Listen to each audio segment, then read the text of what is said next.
بسم اللہ الرحمن الرحیم۔ السلام علیکم۔ آج ہم حضرت محمد مصطفیٰ صلی اللہ علیہ وسلم کی طرف سے جو مختلف سلاطین کو اسلام کی تبلیغ کے لیے خطوط لکھے گئے ان کے بارے میں بات کریں گے۔ حضور پاک صلی اللہ علیہ وسلم صرف عربوں کی طرف نبی بنا کر نہیں بھیجے گئے تھے، بلکہ پوری کائنات کے لیے، انسانوں کے لیے پیغام ہدایت لے کر آئے تھے۔ چونکہ تمام دنیا میں اسلام کا پیغام پہنچانا تھا، اس لیے آپ صلی اللہ علیہ وسلم نے اس دور کی تمام بڑی حکومتوں اور جو تہذیبیں تھیں ان کے فرما رواؤں کی طرف دعوتی خطوط لکھے۔ ان دعوت ناموں کو یہ اہمیت حاصل ہے کہ نبی پاک صلی اللہ علیہ وسلم نے اپنے خطوط سے یہ حقیقت واضح کر دی کہ اسلام ایک عالمگیر مذہب ہے جو تمام انسانوں کے خالق اور مخلوق کے درمیان تعلقات کو واضح کرتا ہے، جس کو پروفیسر ٹی آرنولڈ نے اپنی کتاب پریچنگ آف اسلام میں ایسے لکھا ہے کہ یہ دعوت نامہ ان لوگوں کو جن کے پاس بھیجا گیا، خواہ وہ کیسے بھی معلوم ہوا اس وقت، لیکن آئندہ واقعات نے ثابت کر دیا کہ ان کی تحریر میں خالی خلی جوش کار فرمان نہ تھا۔ یہ خطوط جو حکمرانوں کو بھیجے گئے اسلام کے دعویٰ کا کھلا اعلان کرتے ہیں کہ وہ تمام دنیا کے لیے ہے، اور یہ دعویٰ وہ ہے جس کا قرآن میں بار بار ذکر آیا ہے۔ اب ہم سب سے پہلے ہرقل بزنطینی حکمران کے بارے میں جو حضور پاک صلی اللہ علیہ وسلم نے خط لکھا اس کے بارے میں بات کرتے ہیں۔ داہیہ بن خلیفہ الکلبی کو حضور پاک صلی اللہ علیہ وسلم نے ہرقل کے پاس بھیجا، جس کے بارے میں مختلف کتابوں میں لکھا ہوا ہے کہ حضور پاک صلی اللہ علیہ وسلم نے پوچھا کہ میرے اس خط کو ہرقل کے پاس کون لے جائے گا، اس کے لیے جنت کی بشارت ہے۔ تو ایک شخص نے کہا کہ اگر ہرقل قبول نہ کرے، آپ صلی اللہ علیہ وسلم نے فرمایا کہ وہ قبول نہ کرے، لے جانے والے کے لیے جنت ہے۔ چنانچہ حضرت داہیہ بن خلیفہ الکلبی لے کر گئے تو ہرقل جو راستے میں بیت المقدس کی طرف جا رہا تھا، انہوں نے اس کی سواری میں اس کو پھینک دیا اور ایک سائڈ پہ ہو گئے۔ ہرقل نے آواز دی کہ یہ خط کون لایا، سامنے آئے، اس کو امان ہے۔ اس پر انہوں نے کہا کہ میں لایا ہوں۔ ہرقل نے کہا کہ میں بیت المقدس جا رہا ہوں، وہاں سے واپس آؤں گا تو تم میرے پاس آؤ۔ چنانچہ جب وہ واپس آیا تو یہ اس کو ملے، اس نے حکم دیا کہ مالک صاحب دروازے بند کر دیے جائیں، چنانچہ بند کر دیے گئے۔ اس کے بعد اس نے اپنے منادی سے اعلان کرایا کہ ہرقل نے محمد کی اتباع کر لی ہے اور نصرانیت ترک کر دی ہے۔ جب یہ مشہور ہوا تو اس کی مسلح افواج نے اس کے مال کو گھیر لیا۔ تب ہرقل نے رسول اللہ کے قاصد سے کہا کہ تم نے دیکھ لیا، ہمیں اپنے ملک سے اندیشہ ہے۔ اس کے بعد اپنی فوج میں اعلان کرایا کہ ہم تمہارے اس فعل سے بہت خوش ہوئے ہیں۔ پہلا اعلان صرف تمہارے جوش مذہبی کی آزمائش کے لیے تھا۔ اس کے بعد ہرقل نے خط لکھا کہ میں مسلمان ہوں اور آپ کے لیے اشرفیاں بھیجیں۔ رسول اللہ صلی اللہ علیہ وسلم نے فرمایا کہ یہ جھوٹا ہے، وہ تو اپنی نصرانیت پر قائم ہے اور آپ نے وہ اشرفیاں تقسیم کر دیں۔ اسی طرح صحیح مسلم میں ہے کہ جب حضرت داہیہ کلبی وہاں گئے تو ابو سفیان وہیں تھا۔ اس نے رسول اللہ صلی اللہ علیہ وسلم کے حوالے سے ابو سفیان سے کوئی سوالات کیے۔ چنانچہ ہرقل نے دریافت کیا کہ جو شخص نبوت کا دعویٰ کرتا ہے کیا اس کی قوم کا کوئی آدمی یہاں ہے؟ لوگوں نے کہا کہ ہاں۔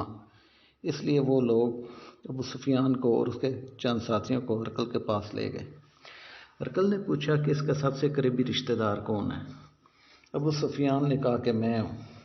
اس لیے ابو سفیان کو ہرقل کے سامنے بٹھایا اور اس کے ساتھیوں کو اس نے پیچھے بٹھا دیا ایک سائڈ پہ۔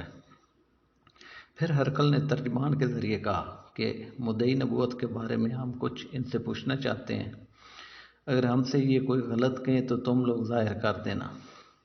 ابو سفیان کا بیان ہے کہ اگر ہم اس کو جھوٹ ظاہر ہونے کا اندیشہ نہ ہوتا تو ہم ضرور اس کو بہت سی باتیں جھوٹی کہتے۔ ابو سفیان کے مطابق ہرقل نے پوچھا کہ ان کا حسب کیسا ہے؟ میں نے کہا کہ ہمارے درمیان ان کا حسب بہت اچھا ہے۔ پھر پوچھا کہ ان کے آباء اجداد میں کوئی بادشاہ تھا؟ میں نے کہا کہ نہیں۔ پھر پوچھا کہ دعوی نبوت سے پہلے تم لوگوں نے ان کو کبھی جھوٹا پایا؟ میں نے کہا نہیں۔ پوچھا کہ ان کی تباہ شرفا کرتے ہیں یا زوفا؟ میں نے کہا زوفا۔ پوچھا ان کے متبع بڑھتے ہیں یا گھٹتے ہیں؟ میں نے کہا بڑھتے ہیں۔ پوچھا ان کے ماننے والوں میں کوئی ناراض ہو کر علیحدہ ہوتا ہے یا نہیں؟ میں نے کہا کہ نہیں۔ پوچھا کیا ان سے اور تم ان لوگوں سے کبھی مقابلہ ہوا؟ میں نے کہا کہ ہاں۔ پوچھا کیا حال رہا؟ میں نے کہا کہ کبھی ہم غالب ہوئے، کبھی وہ۔ پوچھا کیا وہ کبھی عہد شکنی بھی کرتے ہیں؟ میں نے کہا کہ نہیں، لیکن ایک معاہدہ بھی ہمارے ان کے درمیان ہے، معلوم نہیں اس میں کیا کریں گے۔ پوچھا کہ کیا تم میں سے کسی نے پہلے بھی ایسا دعویٰ کیا ہے؟ میں نے کہا کہ نہیں۔ ہرقل نے ان جوابات کو سن کر کہا کہ انبیاء اسی طرح اسی حساب سے ہوتے ہیں۔ اگر ان کے آبا میں کوئی بادشاہ ہوتا تو گمان ہوتا کہ اپنے آبا کا ملک حاصل کرنے کے لیے ایسا دعویٰ کرتے ہیں، اور انبیاء کے ماننے والے اسی طرح پہلے ضعفاء ہوا کرتے ہیں۔ اور جس شخص نے انسانوں پر جھوٹ باندھا ہو وہ خدا پر کیوں کر جھوٹ باندھ سکتا ہے؟ اور انبیاء کے ماننے والے راسخ الایمان ہوتے ہیں، اس لیے مرتد نہیں ہوتے، اور انبیاء کے ماننے والے اسی طرح رفتہ رفتہ بڑھتے ہیں۔